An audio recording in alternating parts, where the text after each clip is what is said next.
My name is Bethany Fomby, and I manage our empowerment team, sometimes referred to as our SDOH team here at Anthem.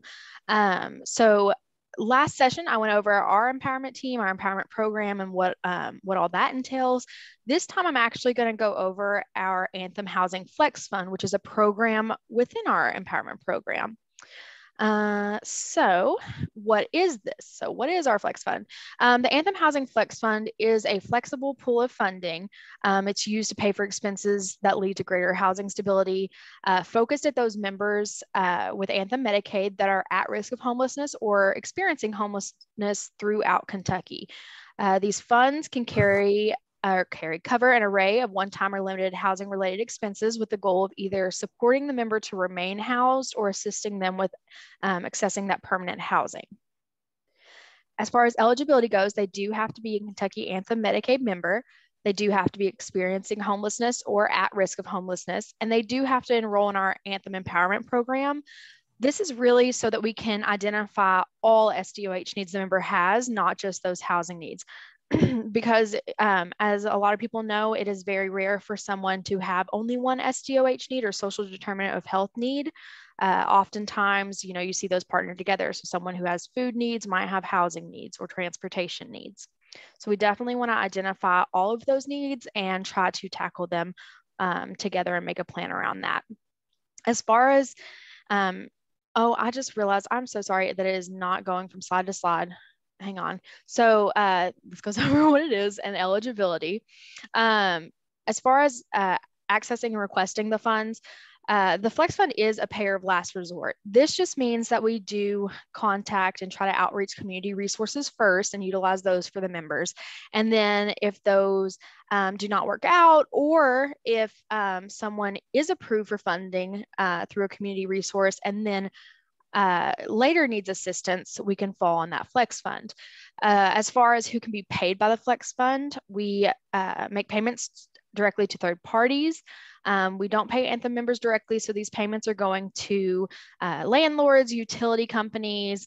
If we do move in our essential items, those are going to go to, we actually order those ourselves and they get shipped directly to the member's house. So what can these funds pay for? Some of the things we've helped before with have been like security deposits, rental assistance and rental arrears, utility deposits, utility arrears, move-in items, which also, it's not necessarily just move-in items. Sometimes I like to refer to these as essential items because someone doesn't have to be just moving into a location to utilize this specific help. So say we have a member who has been housed for several months, but we find out that they're sleeping on their floor or sleeping on an air mattress that's deflating. We've had that before. Then we're going to want to get them a bed, right? So they don't have to have just freshly moved in. So we do consider this more of an essential items, moving fees, reunification support, and then of course, other. As far as referrals, if you want to refer someone that you think could utilize our Flex Fund, you're going to email empowerment@anthem.com. You're going to include the member's name, member ID, a working phone number, current living situation, and just really any information that you think is going to be useful for our team to best assist the member.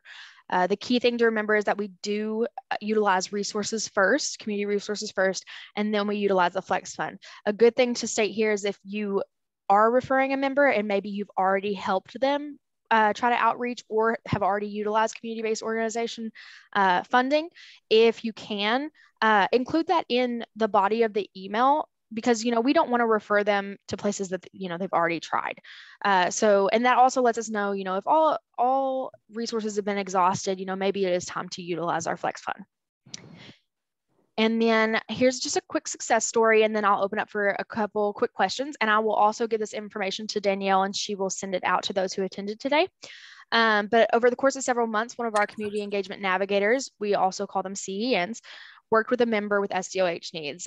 Throughout that time, the CEN was able to link the member to some community resources who were able to give them food assistance, utility assistance, and one community-based organization even helped fund assistive equipment for the member's bathroom. During a follow-up call, though, we learned that the member was likely to lose her home due to back taxes that were owed. She was actually coming to us about, next steps of looking for more affordable housing if she was to lose her home. We made her aware of Anthem Kentucky's Flex Fund program, and our CEN worked with the member to gather the needed documentation, and we were actually able to pay this member's delinquent tax bill and ultimately prevent the member from losing her home. So with that, I will open up for some quick questions and get those answered, and then I will hand it back to Danielle. So does anybody have any questions?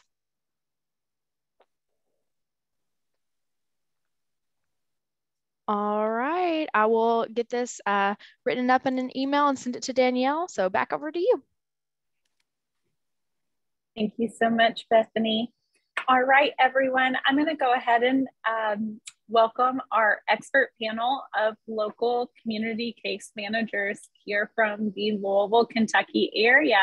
I'm going to go ahead and let them introduce themselves. Miss Nikki Thornton, if you could go ahead and start us off. Thank you, Danielle. Thanks everyone for being here. I'm really excited to be on the panel today, so thanks for having me. My name is Nikki Thornton. I'm the Executive Director for TrueUp in partnership with Kentucky Youth Advocates. And TrueUp is a support for foster alumni and youth and young adults ages 16 and older. And we provide that support through our partners that are local, and we're also expanding throughout Kentucky, particularly into the Northern Kentucky region at this time. And so we work with those organizations that support young people to make sure that everyone is aware of what's available to foster youth, young adults, and alumni, and then how do we all work together to provide those supports and fill those gaps.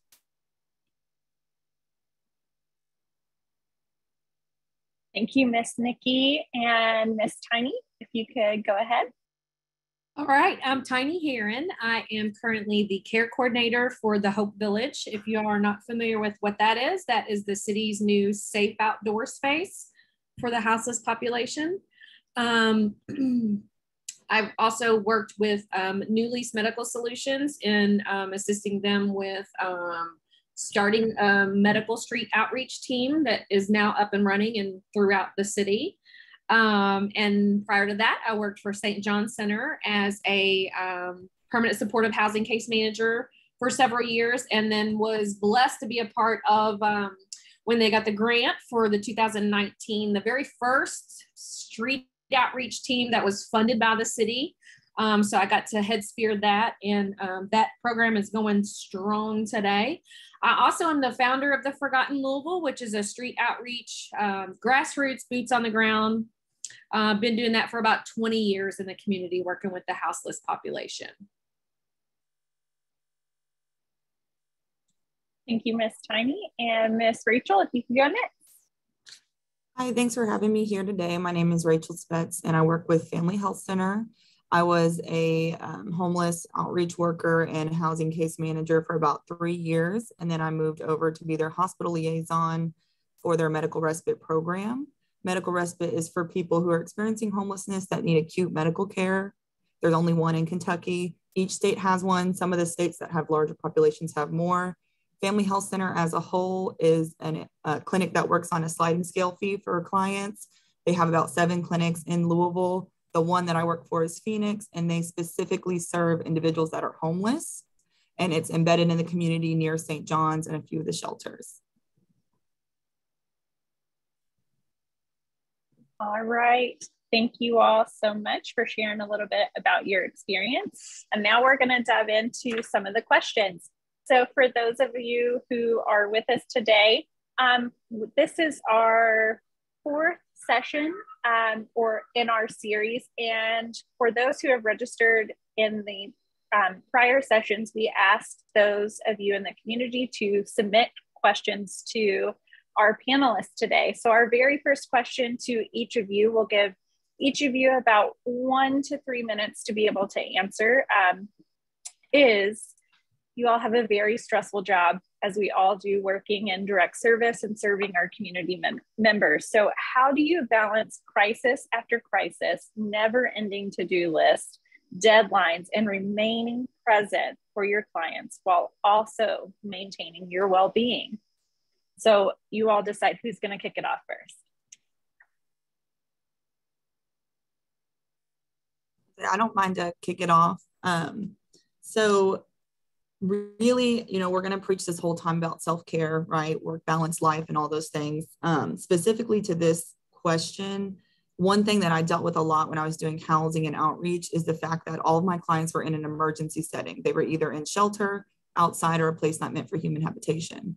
I would come in to talk to them about housing programs that could take months to get into. So we're working with people who are in a true emergency, but the service that we're offering comes much later, right? We would have clients that come in and, the assessment that we would do as a tool to get people into housing would take about 20 to 30 minutes. But if you have someone in an emergency setting, you have to triage the needs first. If I would have a client come to my office and they were very upset or had a lot going on that day, I would often use lists to help. I might say, okay, well, let's make a list of every service that you need done and get that on paper, and then start with what we can work on today and let them pick what's going to work best for you. Sometimes people would come in for an assessment. We might spend that whole time calling Medicaid to get their Medicaid card or food stamps to get their food stamp card. So you can kind of let them pace it. If you have a client that's really upset and needs emergency attention, that's when you have to triage the need. Where is this level of crisis? Is it a mental health issue? Is it a physical health issue? Is it just stress-based from being in the community?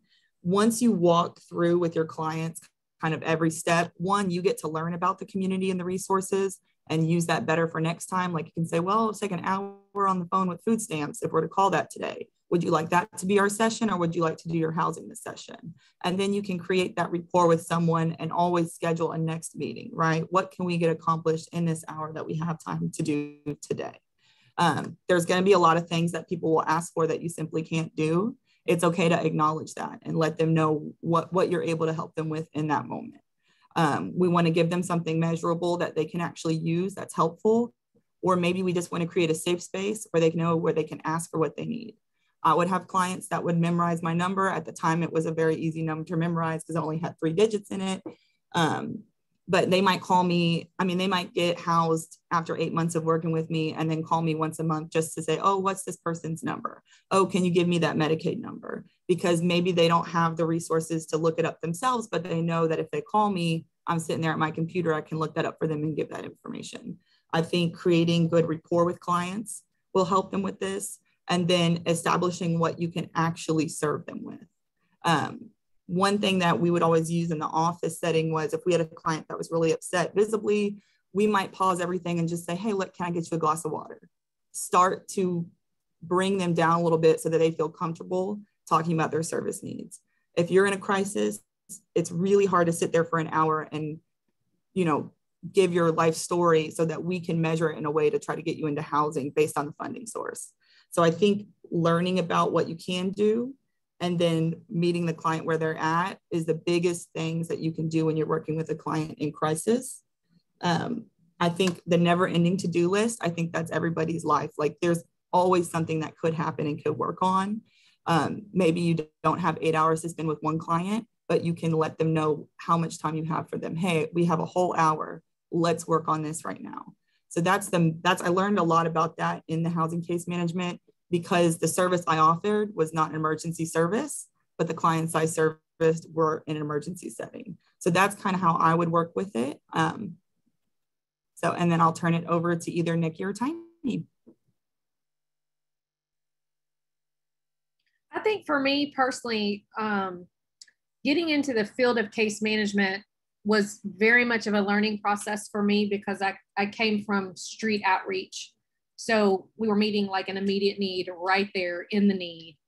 And then transitioning into case management, working with folks that are moving into permanent supportive housing was a big adjustment for me. And I really, really am thankful for the support that I had and the leadership that I had at St. John Center, who, by the way, is phenomenal at permanent supportive housing.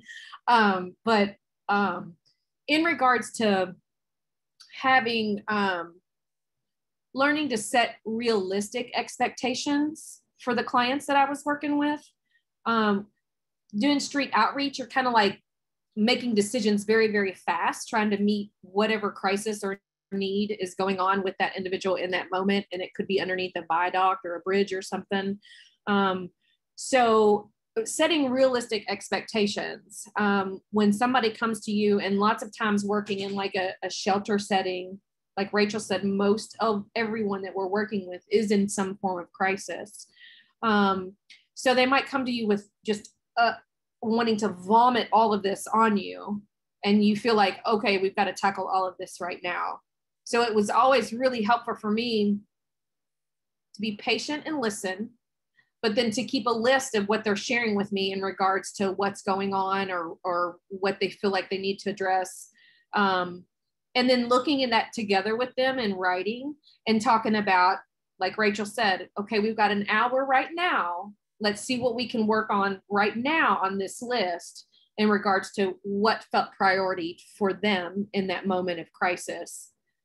And again, setting realistic expectations. The number one thing that I have learned and that I preach to those that work with this population is to not make promises that you can't keep. So if I say to a client, I'm going to be here tomorrow at 9 a.m., I better be there tomorrow at 9 a.m. or I'm setting up for failure already. Systems have already failed our folks, people have failed our folks. So setting those realistic expectations, but my follow through has to be on point all the time. And usually when I do that in writing and we write it out together and then we look at it together and we can talk about what we can accomplish in that hour,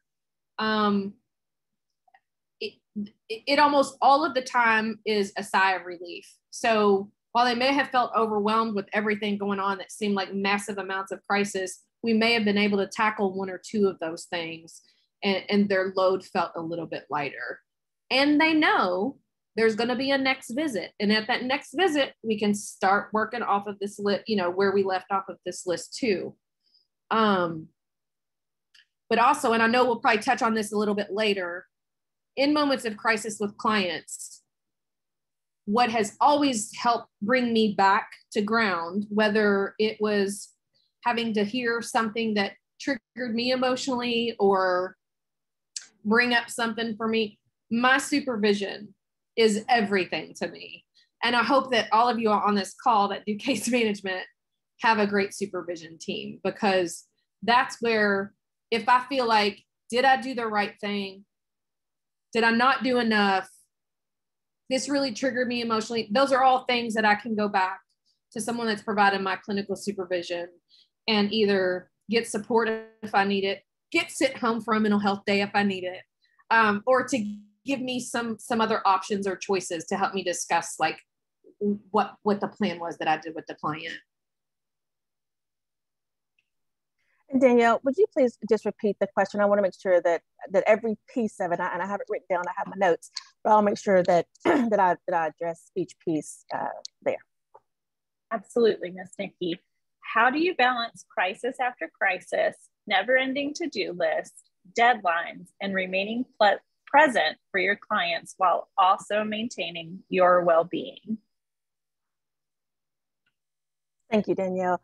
Yeah, I understand this question well, and as my colleagues have responded in terms of being honest and upfront about what can really happen in these situations, and then how do we as professionals also take care of ourselves.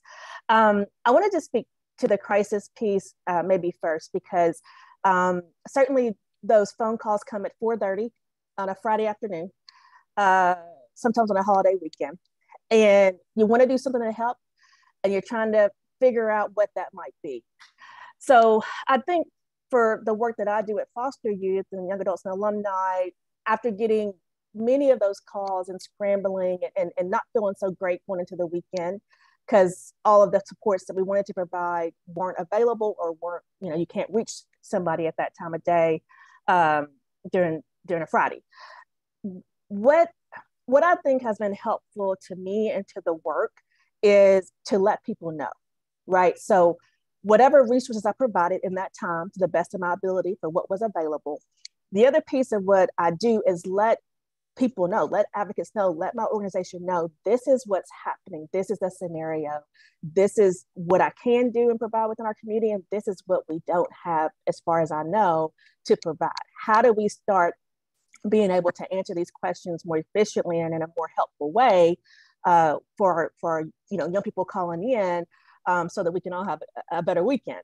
So it really pushes me into more of the advocacy mode. But certainly we do what we can, even if it's just to get someone through a weekend, and then we'll readdress it on Monday. We've done that numerous times. We have amazing partners who answer the texts and the calls after 4:30 and on the weekends, even and on their vacations, even to help us maybe get a young person into an emergency hotel stay when it's appropriate and available. So that's kind of how I handle both self-care, I think, and crisis, is to do something in the immediate the best we can, and then to do more behind the scenes to have a better support, hopefully, for that next person who's going to call me, in a crisis situation. In terms of the to-do, as my colleagues have said, there's a never-ending to-do list. And so in terms of, as has been said, prioritizing what is today, what has to happen today that's non-negotiable, and what can wait till tomorrow or the next day. I'd love to leave every day with my inbox, all checked off, no papers on my table. That just does not happen for me. I do hope it can happen for other people. That's not quite my reality. But I do get to leave each day, most days, every day, knowing I have done what was really required for that day and what made a difference that day, and that it's okay that tomorrow, I could do other things, or the next day. Something I learned in a training was that people don't generally email you a crisis. It's not generally. Generally, they're going to call you or text you a crisis, a real situation that needs your attention at that moment. So when I think about my emails, for example, because I'm sure a bunch of us get a lot of emails, and it doesn't feel good not to answer them all or have them all cleared or sorted in files or whatever we want to do. But I thought that was really helpful in that training, because I was like, God, that makes sense. So let me figure out where I'm spending my energy and how I'm spending my time, and how I'm leaving my workday to maybe feel a little more accomplished and not so guilty that I maybe didn't get through the last 4 emails. And then just real quick in terms of, self-care, I do think it's important, and I think it's very, very hard, but I do think it's important for whatever your days off, that those are not spent doing work. My days happen to be Saturday and Sunday, the weekend. I am always tempted to do something regarding work on the weekends, to be honest, because I want to go into Monday feeling better, or one more thing I wanted to get done this week. Truthfully, that I really don't do work on the weekends unless it's like some kind of a training or something that's already scheduled. One, I need to set a boundary with work. I need to have a life and build my life out. But two, honestly, I found that I don't really even have the time, or I do prioritize family, friends, walking, my dog, whatever. Though that's kind of hard for me still, I think it's important. And I'm glad that it's playing out that way, so that I have, at least I know those weekends are going to be for recreation and for recharging and that type of thing. So that's kind of the way that I do it, is those days that are dedicated off from work, I try really, really hard, even when I'm tempted, to not do work. Wonderful. Thank you all for those. Okay, are y'all ready for our next question? Sure. How do you build advocacy and networking skills to increase reach, knowledge of resources, and coordination of care? How do we personally do that? Yes. For me, because advocacy is huge for me in the work that I do, I put myself out there. I mean, literally put myself out there. So whether it's going with a client to a doctor's appointment to advocate that they get the right care that they need, making myself and the agency that I work for known to our community partners, those that we work with as well. I remember when we were getting the outreach team first up and running with St. John Center, one of the most important things that I did that proved to be very successful was going into the local ERs, meeting with their social work staff, the emergency room attending physicians, the nursing staff, So when they would see us come through the door with an individual, they knew who we were. We didn't get stopped. Oh, no visitor, no this, that, and the other. They knew we were there to help advocate for whatever was going on with them, which became a wonderful tool for us, because then it turned into where the ER was reaching out, hey, we have someone here in our ER and they are houseless and we don't know how to get them into a shelter, or they don't have shoes on their feet. So for me personally, it's putting myself out there. Very rarely will I let a client go to court by themselves. I mean, I don't force myself on them, but I want them to know I'm that support, because sometimes they do not know how to advocate for themselves. And much of the work that we do is leading towards self-sufficiency. We want them to be able to advocate for themselves, but we know systems have failed people over and over. So really it's community involvement. It's working hand in hand with our community partners. And I feel like a really, really blessed girl in this city, because I work with all of you all and I know all of you all and I have phone numbers in my phone. And to me, that's what makes really good case management. I get so furious when I hear case managers talking about, well, such and such has missed their appointment 3 times, so we're going to terminate them. My very first question is, how many of those 3 times did you come out of your office to go look for your client? You know, it's not, oh, well, they didn't have a phone or they just didn't show up. We work with a very specific population and we have to adjust our work style to that population. And if you're not willing to do that, get out of this work.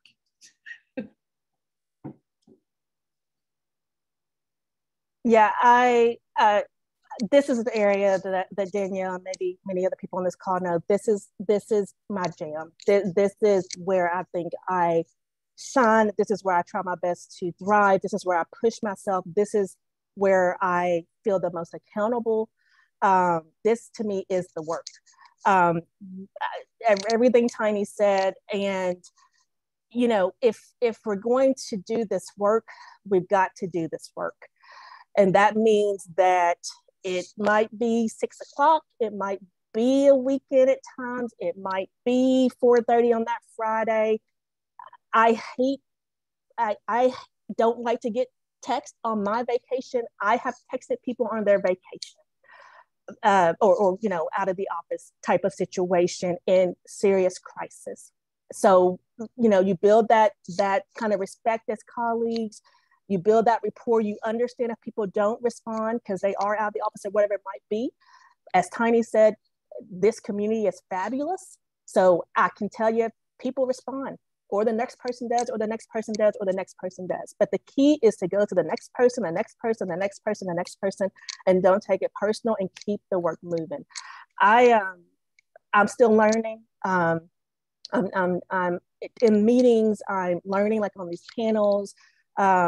The work, because at the end of the day, you know, it's a lot of times us, right, on these panels, in the meetings, in Frankfurt, talking to legislators or whatever it might be, that are advocating on our you know, young people or older people, whoever people you work with are on their behalf. And we've got maybe one shot, you know, in front of a funder or whoever to really make the case. And so I do take this part really, really serious. And I actually just love the networking too.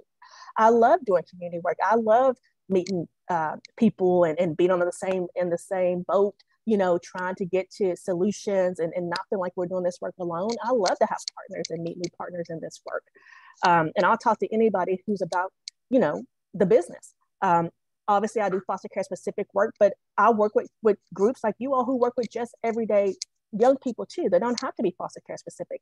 I'm not gonna have someone call me and just because they don't have a foster care history, not help them. You know, we're gonna connect all young people to the best of our ability, regardless of what their history or current situation is. So I love having partners that don't have to just be foster care specific, because that's how I learn. But in terms of coordinating care, like Tiny said, you got to jump in there. You know, we have a HMIS system. We have a YHDP. I think people on this call know those terms. I won't take up too much time. You know, that's broken down from the HMIS system. there's a foster care question that lets me know these people said they had a foster care history. I grab that report and I start digging. I start trying to find out, verify their foster care history, connect them to Orphan Care Alliance, make sure they're connected to LifeSet. What are the DCBS resources available? I go to the KY Rise website, right? You obviously got to go beyond just, like you said, sitting in your desk or looking at one little paper to get our young people connected and to really feel like you're an advocate. So this is really, like I said, where I think illuminate the best to my ability, where I just get energized, where I think it's so important. And I love learning, and I love to also inform people maybe about things too. Perhaps they didn't know, maybe they did know, but if I get a resource from DCBS or from anything foster care specific, I'm gonna blast it out to everybody. I'm just, if you already knew, my bad, now you know twice or whatever. And so, we gotta share that information. Thank you both for saying that, because I agree wholeheartedly with what you all were saying. I wrote down just a few like tangible tips and tricks that I use for networking.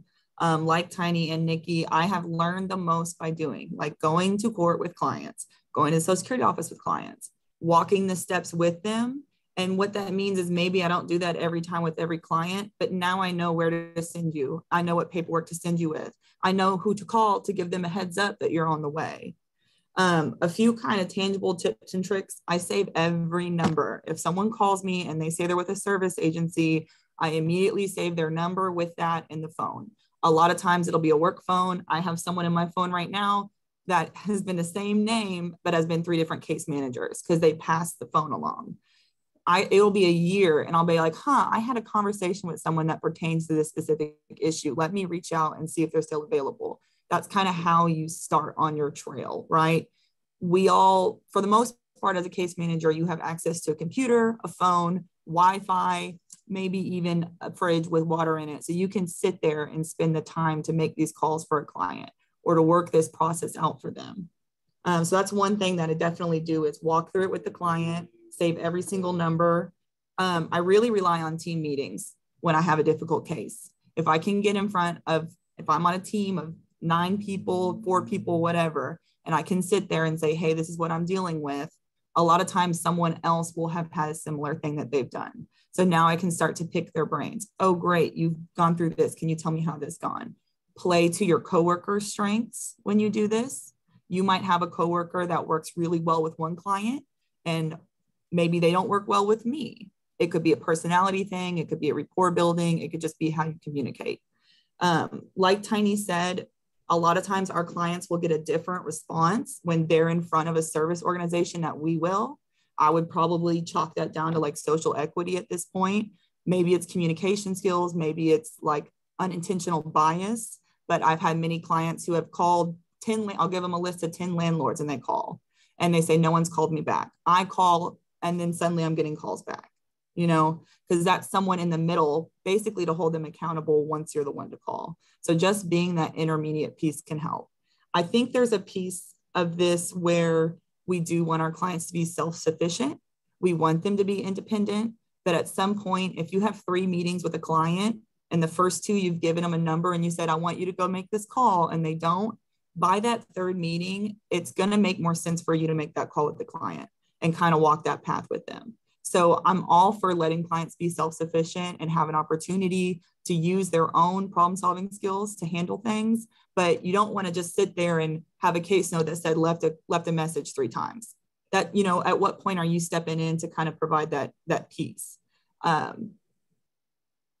For the resource sharing and knowledge, it just depends on the clients and things. But what I did when I was in housing was created like basically a housing debrief page that explained the funding sources and what type of housing people could apply for. This is going to work for people who need verbal or written cues. So that's something that maybe I go over with the client. I have it on hand if they want it, and I can pass it to case managers. So don't be afraid to organize materials in a way that you think makes sense for how your clients receive it and pass it out. It doesn't mean every client's going to sit there and read the 6-paragraph thing you've written, but it just gives them an opportunity. And then maybe, 2 months later, they're like, oh, wait, I know I had that page, or, where I work right now, We post things on doors. We go over it verbally. We hand them a personal copy. Use every opportunity you can to reinforce the resources that you're trying to give a client so that they have the opportunity to use it. So, but I don't want to spend too much longer on that, but I did want to put that piece in. Thank you, everyone. And I just want to add, Laura in the chat said, go to their encampment and hunt them down to check on them and see what's going on and get the paperwork done while you're there. I couldn't agree more. So thank you all. And to add to another tip and trick, Rachel is also utilize supervision in terms of meetings. So another question that we have today, we've all been here. How to support clients when a resource they need isn't able to be found. Those of us who are serving homeless clients have been here. I know we have. And those who are working in community health workers, I know we've all been here. So when there isn't a resource that is able to be found, what are ways to search outside of the box for resources or advocate for resources with agencies that might have flexibility with funds to provide things that they don't usually consider? I can jump in on this one. This is another one that I think is important. There's kind of a theme happening here, right? You got to kind of keep pushing and using our mouths and our advocacy. But I can say, you know, of course that happens. You know, lots of resources in our community and some things we're still wanting to increase and then some gaps, you know, perhaps in the work too. What I do with the young people who contact us is, you know, as was said before, we're upfront about these are the things we're gonna offer immediately. These are like, you know, top 3 things or whatever. You know, let's work on those, and then we'll be doing this in the background, and then let's do this and let's do that as we're kind of putting a plan together. But I am honest with the young people that, you know, this is a limited resource right here, or we just don't even have that quite yet. We're still building that out. So it's going to, you know, take us whatever amount of time that we think to kind of get you from where you are to where you're going, but we'll stay the course, right? So stay with us, we'll stay with you, we'll figure it out, and we're gonna keep advocating for what we don't have. I agree with, in terms of using your team and supervisors and colleagues, because we need to find those resources, right? So whatever that is, if that's a lack of life coaches or mentors or transportation or whatever it is, we need to find it.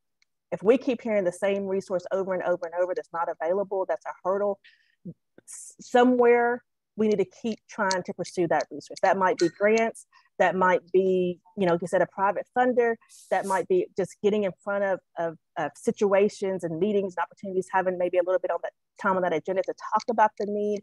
But we got to keep doing something, and hopefully we'll get to solutions. What I know that is not acceptable is to hear it and not do anything, you know. So I you know, say things like that to the young people that contact us so they know the truth. You know, maybe that's not quite available or available in a large capacity, but we will keep working on it, right? We will keep asking for that help. That, you know, generally, you know, the young people go ahead and start working on what we do have available. And then it's a responsibility and accountability to be working on those other things. It is tough when you know, people ask for certain things, you just don't have that. We've got really good resources for foster youth, really good. So we are fortunate in that way. And we also have great partners like Orphan Care Alliance, as an example, Rue's Wish. There's others, I don't leave anybody out, that we can go to and say, this is the need, you know, can we work together? How do we help support it? What do we need to do? So that's how we generally handle that, is just that the young people know we will still work on what we're not able to give you today, or give it to you in the way that we want to.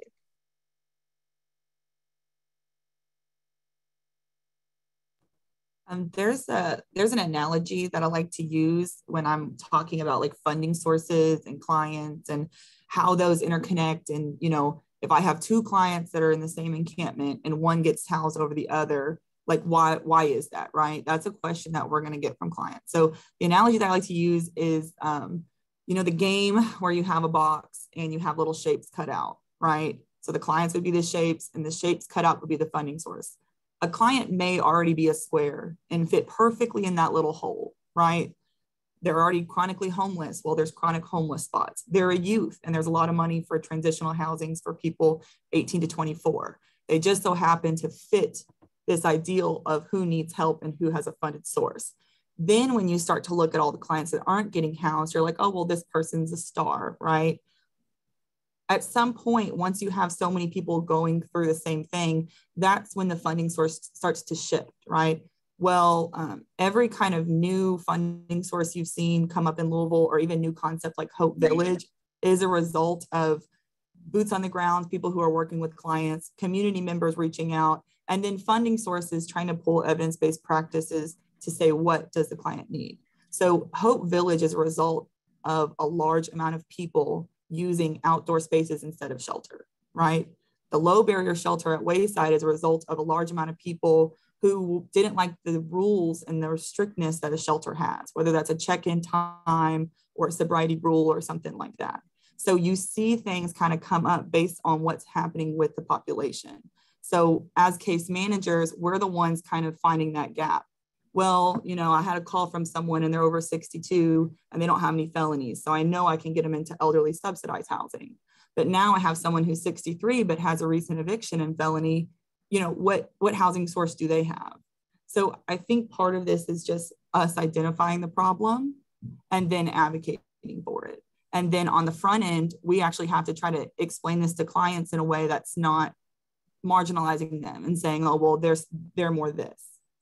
When the soccer stadium was built in Louisville, they cleared out a whole encampment. And guess what appeared? Chronic housing vouchers, because they had so many people spending over a year in that encampment and not getting into housing, that then they were able to kind of work with the coalition, who's the umbrella agency for the COC that helps to the funding.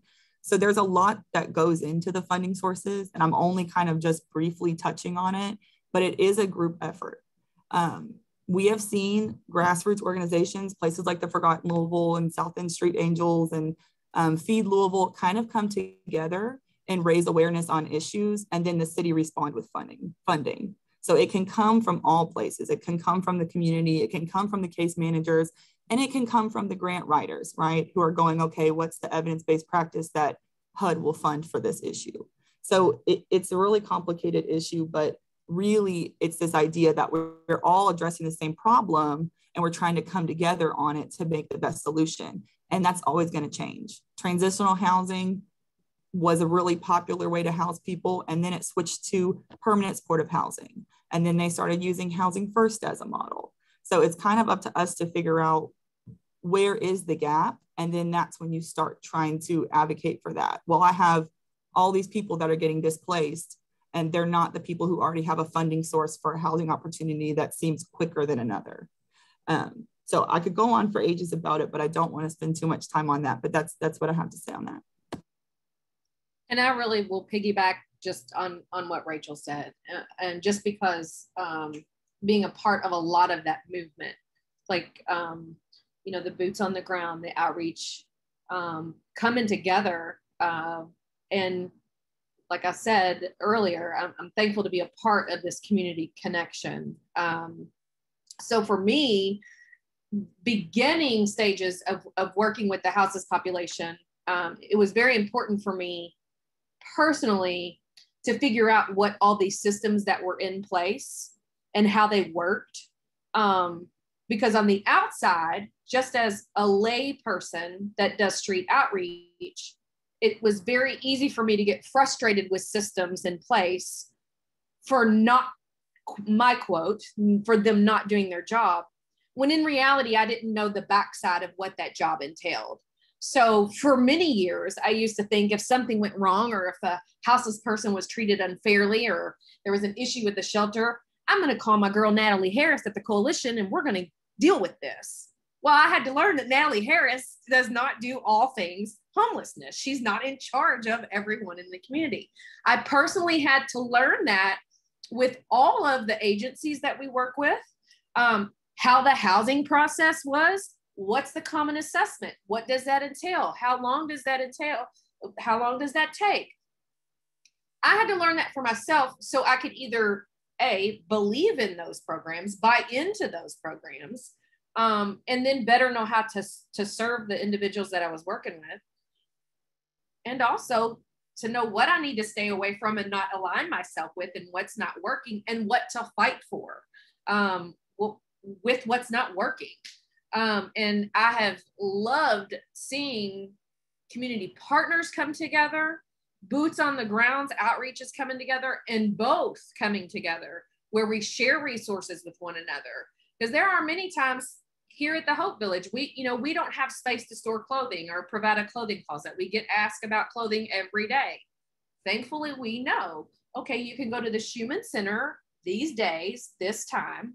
You know what? I can reach out to this outreach team because I know that they do clothing, and I'll see if maybe they can bring some of that. Like having just a wealth of knowledge from other cohorts that do this work, and then sharing it, constantly sharing it with new case managers that come on board, whether you're at St. John's or you're St. Vincent de Paul or wherever. Because there are going to be plenty of times where there are needs that our clients have that we don't have that resource in our pocket. But if I don't have it, I can guarantee you that I will do my best to get you some resolve to whatever that is. But then there again, I never make promises that I cannot keep. So don't do that as a case manager. But, reaching out to other service providers, grassroots organizations, outreaches, really thinking outside of the box, and we have to do that a lot in this line of work. I think about like working with the houseless that have pets. Most of us that do outreach, or even here at the Hope Village, we allow pets in here, but we don't have a boatload of money to get the pets their shots that they need, and the food and crates and this, that, and the other. But you know what? We had a resource within the community. Somebody knew somebody. And so we were able to connect with My Dog Eats First, and what a great partnership that has become for us.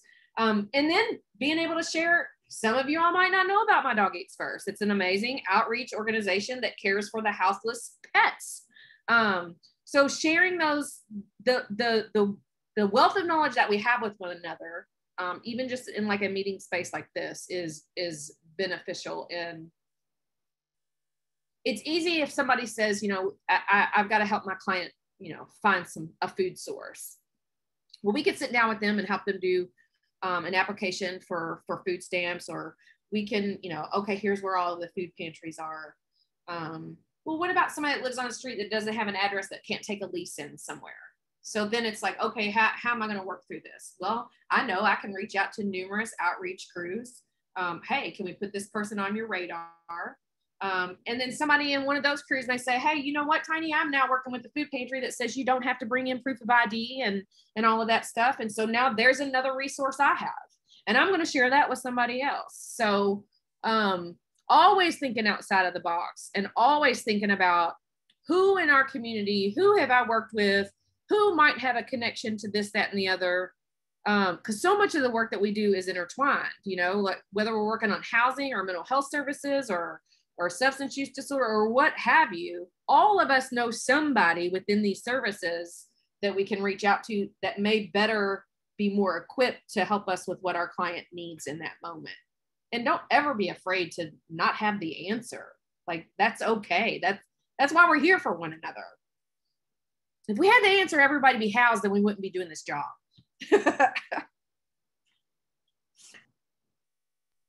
That is very true. Okay, we have time for one more question.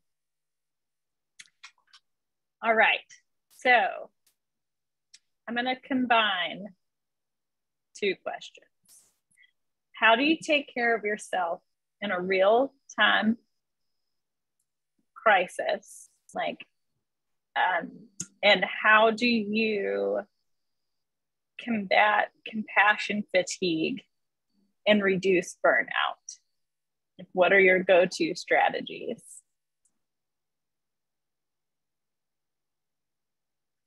Danielle, that was basically 6 and 7, right? Yes, ma'am. Okay.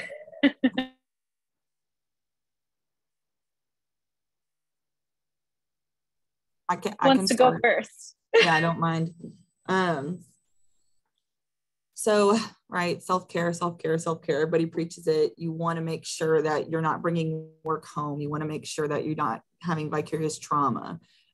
If a client, like Tiny was saying, if they trigger you emotionally, ask for support. If you are someone who maybe has gone through domestic violence and you're working with a domestic violence victim and their story is bringing up emotions to you, you can take a step back, right? I'm so sorry. I'm actually not the best person to help you with this, but let me get my coworker for you.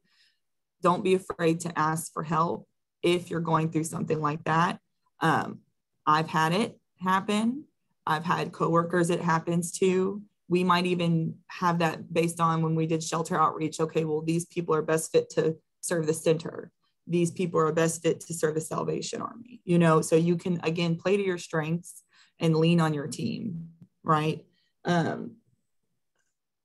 So for me, one thing that helps me prevent burnout is creating a work structure that allows clients and other service providers to get what they need, but also allows me to spend my time off completely off. I run a residential program, so that means at 12 o'clock at night, something might happen. We have set up rules and structures with the security team here, the property manager here. Only certain people have my personal number, and that would be for like, hey, the building's on fire and, you know, that kind of stuff. But in general, we've set up the rules and structures so that as things play out, people have something to go to. If you're leaving for vacation and you put your away message on, put your coworker's email or number, right? Or your supervisor or the general number. Give someone an opportunity so that, like Nikki was saying, if they're calling you with a crisis, they're not just getting your voicemail, leaving a message and assuming you'll be back with them in a little bit. If you're off, structure your outbox so that people know. For me, if you give someone an opportunity to get the service they need, then you can go home and enjoy your time off, right? Well, I've done everything I possibly can. I have transferred all the clients that were in active crisis. I'm going to go, you know, I'm going to be off for a couple of days, but I know that my away message is there. If you have something that you really feel is time, you know, restraint, or you have to do it, set that up with a coworker. So for this one, I think you can, you know, I've been lucky. My employer really, really preaches self-care. They really don't do overtime, which sucks if you want the money and you're used to working overtime, but is great when you're looking at, okay, well, my hours worked, right? I you know, if I start working for free, that's when I start taking away time from my own life. So I think figuring out what kind of worker you are, figuring out a good organization plan for you, and then just implementing that and always asking for help is a really good way to prevent burnout. Create this like sense of camaraderie with what you're doing and make sure that everybody's on the same team and they're working for the client in the best way.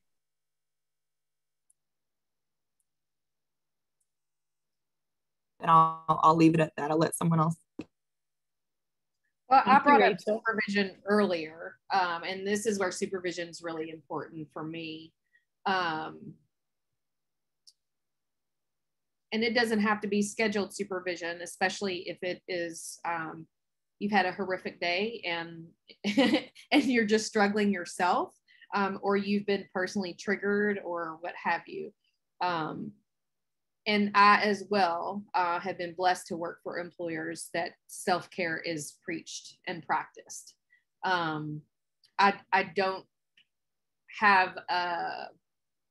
ever feel like I could not pick up the phone in the morning and say, I need a mental health day, because I feel that support from my leadership team. And I think that's very important for those in leadership to make sure that your clinical staff and your boots on the ground type folks, all of your staff should have that kind of support. But I was sharing with someone the other day just about the things that we see and hear every day.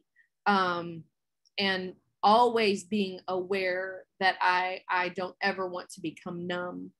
But then thinking about, I see and hear things every day that no human being should have to see and hear. But think about the ones that are in that moment right then and there, like they're the ones experiencing. So it's really important. The supervision is important for me. The teamwork is important for me, because sometimes it might be, you know, if you're doing work together, like out in the community, you hop back in your car and it's just like, I just need a moment. Can we talk about this for a second? So having the support of your team as well.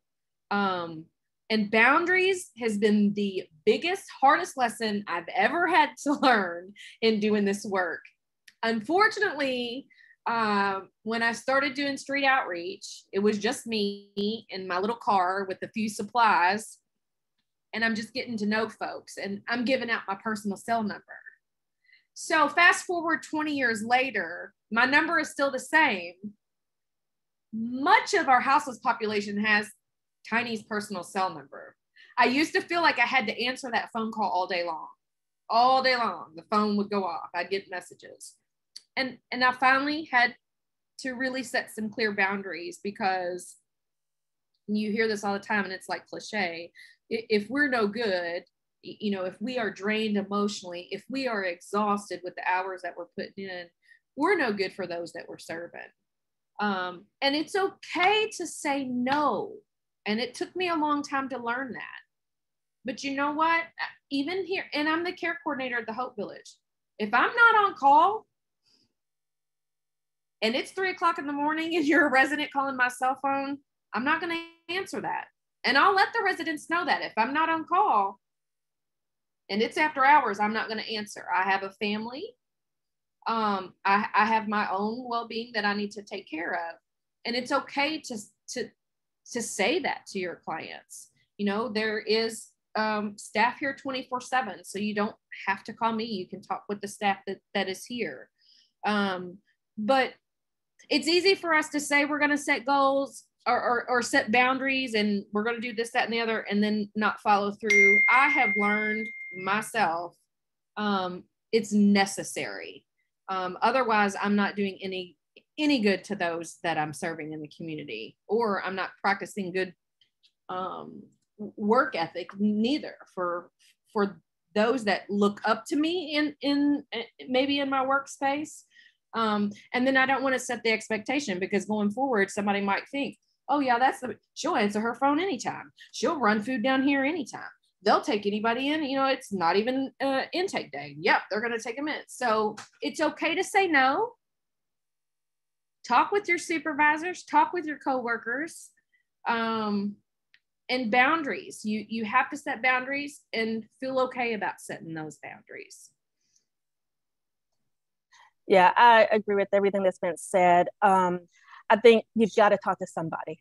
I just think in terms of burnout and compassion fatigue and secondary trauma and all those things, it's heavy. And especially when you've been doing the work for a long time, and even if you've been doing it for a little time, what we hear, what we see, what we're told, meetings we're in, the work we're trying to do, the gaps that may exist, the grant we're still waiting to hear back from, on and on and on.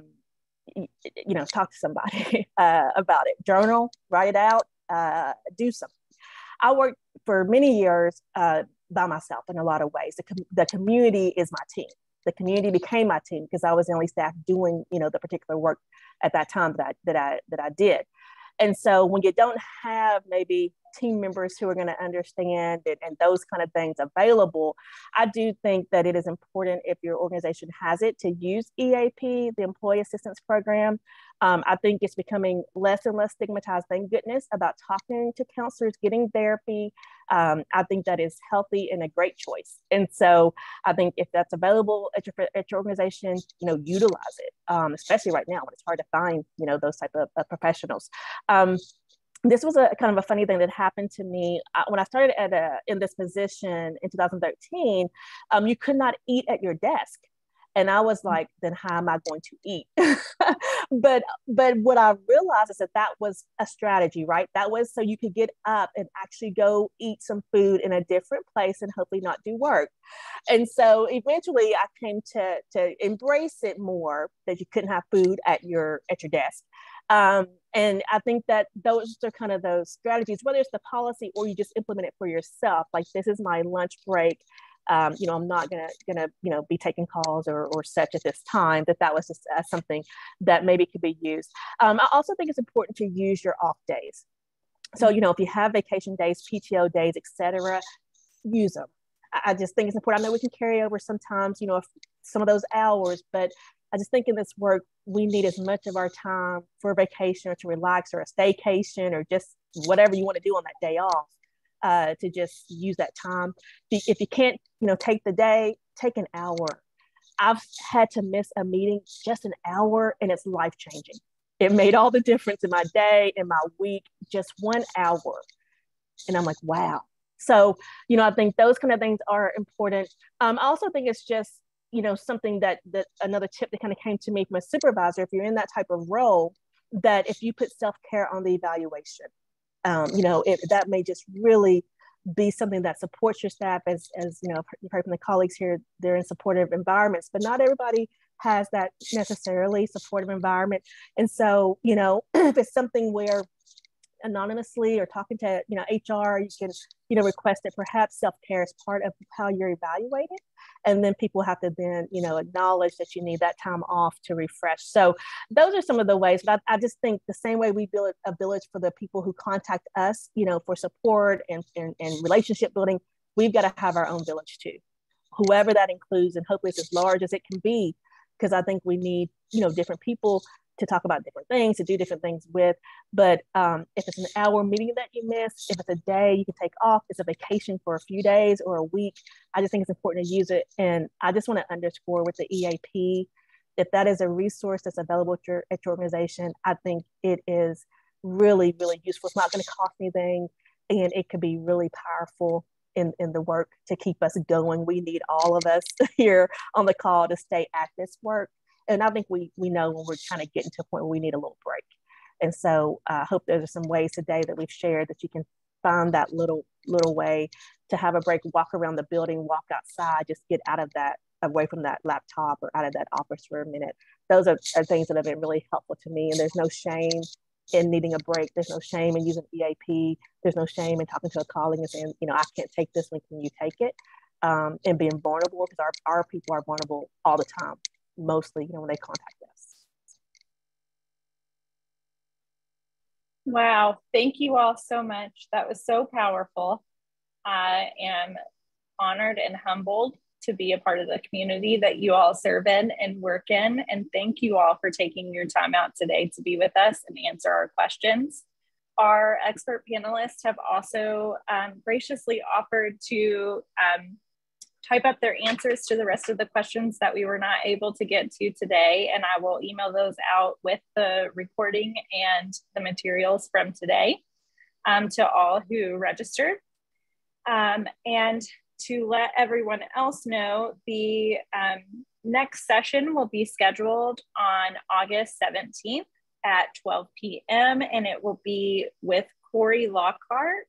And she is going to be presenting on You Are Worthy of Care. It will be a self-care, how to actually practice self-care. We look forward to seeing any and all there. Thank you all so much. And thank you again to our sponsor, Anthem Medicaid, and to our expert panelists. Thank you all so much. Have a wonderful day. Thank you. Thank you. See you soon. Thank you.